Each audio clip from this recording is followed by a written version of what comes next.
Estamos de volta com o programa Ponto de Equilíbrio, esse segundo bloco. Eu pergunto ao professor Geraldo Souza sobre o conceito de mobilidade urbana. Nós poderíamos, de modo simples, dizer que mobilidade urbana é a facilidade ou até a dificuldade enfrentada pelas pessoas nas suas viagens urbanas. Quer dizer, quando nós temos uma boa mobilidade, uma facilidade de chegar aos locais, né, usando os recursos próprios ou até usando recursos outros, como por exemplo um transporte público, um táxi. Muito bem.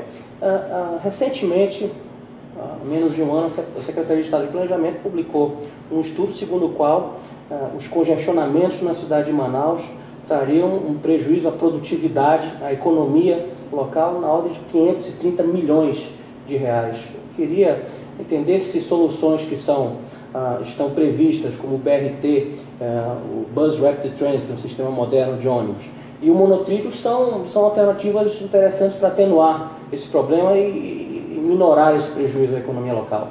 Marcelo, o governo como si, ele tem que priorizar. O sistema viário que existe na cidade, ele não comporta mais essa competição entre o transporte individual com o transporte coletivo. Ele tem que priorizar. O que é importante para a cidade? 60% da população utiliza apenas 2% da frota disponível da cidade, que é do sistema de transporte.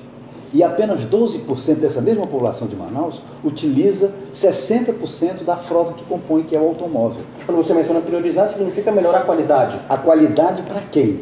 Para o transporte individual ou para o transporte público?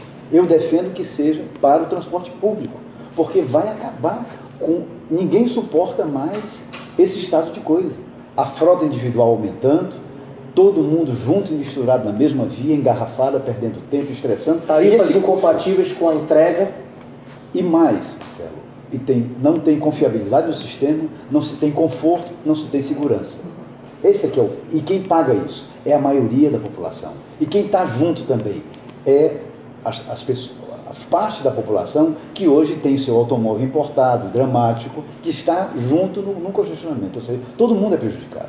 Professor, você concorda com essa situação? Sim, e além de guardar, queria tocar um outro aspecto aqui. As dificuldades dessa mobilidade urbana, ela pode inclusive dificultar ou até começar a reduzir a competitividade da cidade em relação ao seu potencial. Empresas podem abandonar a cidade e, portanto, menos frentes de trabalho sendo abertos aqui. Outras empresas podem deixar de vir para cá em função, inclusive, da questão da mobilidade urbana. Quer dizer, o impacto das dificuldades dos deslocamentos humanos na área urbana é muito grande, e de toda a natureza. Esse que foi enfocado pelo meu pai, e até outros que talvez a cidade vai sentir mais para frente, quando nós estivermos aí perdendo a nossa competitividade enquanto cidade para outros. O que já, segundo o estudo da CEPLAN, já tem acontecido há algum tempo. E nesse contexto de busca por uma solução, a sistematização de iniciativas que respeitem a interação entre o homem, o veículo, a via pública e o meio ambiente, nós podemos contar que Manaus tem um plano de mobilidade? Existe esse plano de mobilidade para Manaus? Marcelo, a mobilidade urbana integrada e acessível, ela tem que priorizar as pessoas, não a sistemas, não a veículos. Nós temos que priorizar as pessoas. E as pessoas, no universo da nossa cidade, tem que ser de uma maneira democrática. Ou seja, quem mora longe, quem tem uma renda menor, que são trabalhadores do dia a dia, essa é a maioria da população hoje. Nós temos que focar esse ponto, é fundamental. Os sistemas são consequências para servir a maioria da população.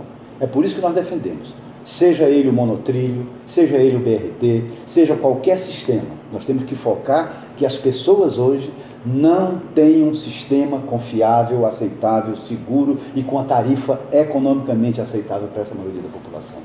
Professor,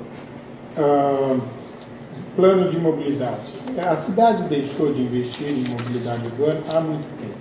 Se a gente pega o PDLI, por exemplo, foi pensado lá... O PDLI, para o nosso espectador entender? Plano Diretor Local Integrado, de 1975, ele previu a construção de várias vias arteriais que deveria estruturar o transporte e a mobilidade urbana em Manaus e que não foram construídas.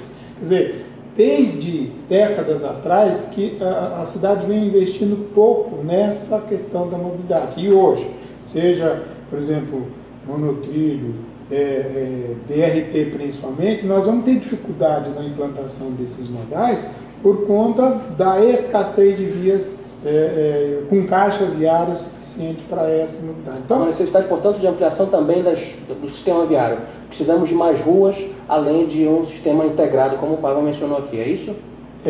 Precisamos de conectividade das vias, que é uma outra herança do PDLI, porque o PDLI pensou os bairros meio que isolados, principalmente pelo fundo dos vales, que não poderiam ser urbanizados, que acabaram sendo urbanizados pelos processos de ocupação espontânea, né? E essas vias, elas não têm conectividade. Então, além da conectividade que nós precisaríamos fazer no sistema viário, nós precisamos, como já foi falado antes, priorizar o modo público de transporte, o modo coletivo de transporte, não os modos individuais. E neste cenário, caberia o que é pretendido em relação à implantação de um anel viário que permita com que o transporte de carga pesada saia das principais vias de circulação na cidade e não atinja, não tumultue mais a vida do motorista ou do usuário de transporte.